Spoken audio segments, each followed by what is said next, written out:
ഞങ്ങളിങ്ങനെ ഒരു യാത്ര പോകാനുള്ള പരിപാടിയാണ്. ഇപ്പൊ ഇവിടെ ലാവൻഡർ ഹോട്ടലിന്റെ പുറത്തുനിന്ന് വണ്ടിയില് നമ്മളെ റോബിൻ രാധാകൃഷ്ണന്റെ കൂടെ.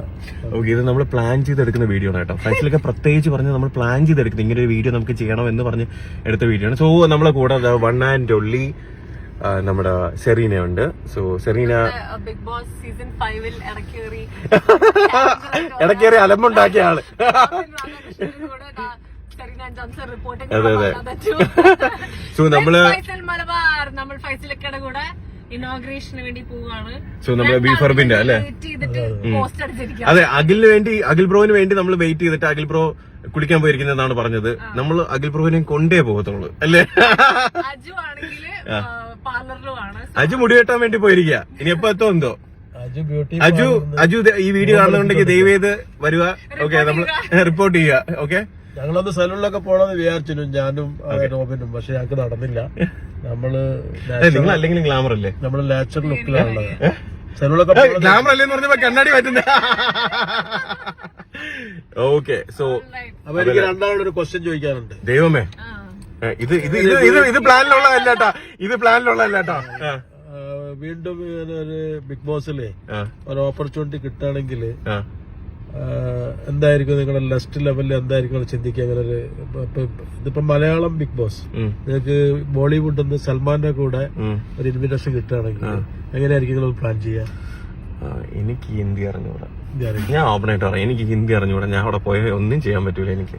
സോ ഞാൻ മലയാളം സീസൺ ബിഗ് ബോസിൽ തന്നെ ഞാൻ ഹാപ്പിയാണ്, സാറ്റിസ്ഫൈഡ് ആണ്. അത്ര തന്നെ. ഓക്കെ, ഞാൻ ചോദിക്കട്ടെ സരീന, നിനക്ക് ഹിന്ദി അറിയാമോ? നിനക്ക് ഒരു ചാൻസ് വിളിക്കുകയാണെങ്കിൽ. ഹിന്ദി എനിക്ക് അറിയില്ല, പക്ഷെ നമ്മൾ ഒരേ പ്ലാറ്റ്ഫോമിൽ വീണ്ടും പോയാല് നമ്മൾ ഉണ്ടാക്കി വെച്ചൊരു ഇമേജ് ഉണ്ടല്ലോ, അതിന് എൻറ്റയർലി ഡിഫറെന്റ് ആവും. സോ ഞാൻ ഇനി അതിൽ കൂടുതൽ വലിയ സ്റ്റെപ്പിലേക്ക് പോകാനാണ് ആഗ്രഹിക്കുന്നത്.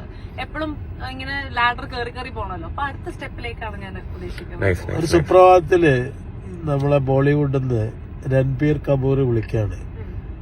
മലയാളത്തിൽ നിന്ന് ഒരു ഹൈറ്റ് ഉള്ള ഒരു മൂപ്പർക്ക് മാച്ച് ആയിട്ടുള്ള ഒരു നായകനമാണ്, മലയാളി ആയിരിക്കണം നിർബന്ധം പറയാണ്. അങ്ങനെ സെറീനന്റെ അടുത്താണ്.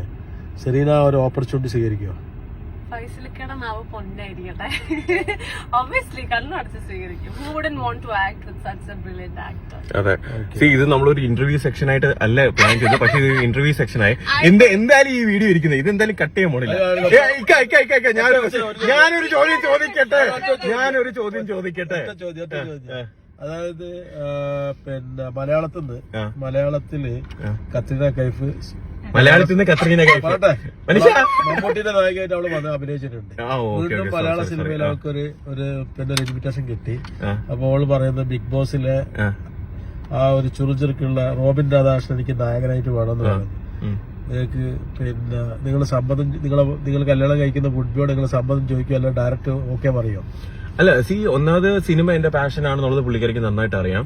ഞാൻ ഈ ഒരു ആക്ട്രസ് കത്രീന കൈഫ് എന്നൊരു ആക്ട്രസിനുപരി ആ ഒരു സ്ക്രിപ്റ്റ് കാര്യങ്ങളൊക്കെ എനിക്ക് ചെയ്യാൻ പറ്റുന്നതാണ്. കാരണം എനിക്ക് ആക്ടിംഗ് ഫീൽഡിൽ വലിയ പരിചയമൊന്നുമില്ല. സോ അപ്പം എനിക്ക് പറ്റുന്ന ഒരു കാര്യമാണോ അല്ലെങ്കിൽ സ്ക്രിപ്റ്റ് ആണോ എന്നൊക്കെ നോക്കും. എനിക്ക് ഓക്കെ ആണെന്നുണ്ടെങ്കിൽ അത് ഹൈറ്റ് ഉള്ള ബോളിവുഡിൽ നിന്നുള്ള കത്രീന കൈഫ് എന്നല്ല, ഒരു സാധാരണ ഒരു നമ്മുടെ നാട്ടിലുള്ള പെൺകുട്ടിയാണെങ്കിൽ ഞാൻ ചെയ്യും. അത്രേ ഉള്ളൂ. കത്രീനക്ക് വലിയ ഇമ്പോർട്ടന്റ് ഇല്ല. ഞാൻ അപ്പിയറൻസ് ഷീസ് എ ബ്രില്യൻ, അതൊന്നും ഒരിക്കലും കമ്പയർ ചെയ്യാനേ പറ്റത്തില്ല. പക്ഷെ എന്നിരുന്നാലും എന്റെ ഹാപ്പിനെസ്, എന്റെ സാറ്റിസ്ഫാക്ഷനും കൂടെ ഞാൻ ഏറ്റവും കൂടുതൽ ഇമ്പോർട്ടൻസ് കൊടുക്കുന്നത് കൊണ്ട് ഞാൻ അതിന് കുറച്ച് പ്രയോറിറ്റി കൊടുത്ത് ആ ഒരു ഇഷ്ടത്തിനനുസരിച്ച് ചെയ്യും. ഓക്കെ. അപ്പം സിനിമ മോഹിയായിട്ടുള്ള ഞാനാണ്. അപ്പം സിനിമ ഒരെണ്ണം ചെയ്യണമെന്ന് ആഗ്രഹിക്കുന്നുണ്ട്. ഫൈസലക്കയുടെ ഒരു ചോദ്യം. ഓക്കെ, ഫൈസലക്കയ്ക്ക് സിനിമ പ്രൊഡ്യൂസ് ചെയ്യാനായിട്ട് താല്പര്യമുണ്ടോ? ഇല്ല. അപ്പൊ ക്വസ്റ്റ്യൻ ക്യാൻസൽ, തീർന്ന്. Okay, so we'll see you all in BFOB Charger City Center. Okay, നമ്മൾ എന്തിനാണ് ഈ വീഡിയോ എടുത്തതെന്ന് പോലും നമുക്കറിയത്തില്ല. പക്ഷെ നമ്മൾ എന്തായാലും ഇത് പോസ്റ്റ് ചെയ്യും കേട്ടോ, അത്ര തന്നെ. ഓക്കെ, അപ്പൊ എല്ലാവരും ഹാപ്പി ആയിട്ടിരിക്കുക. Keep smiling. Thank you. Okay, thank you. Okay.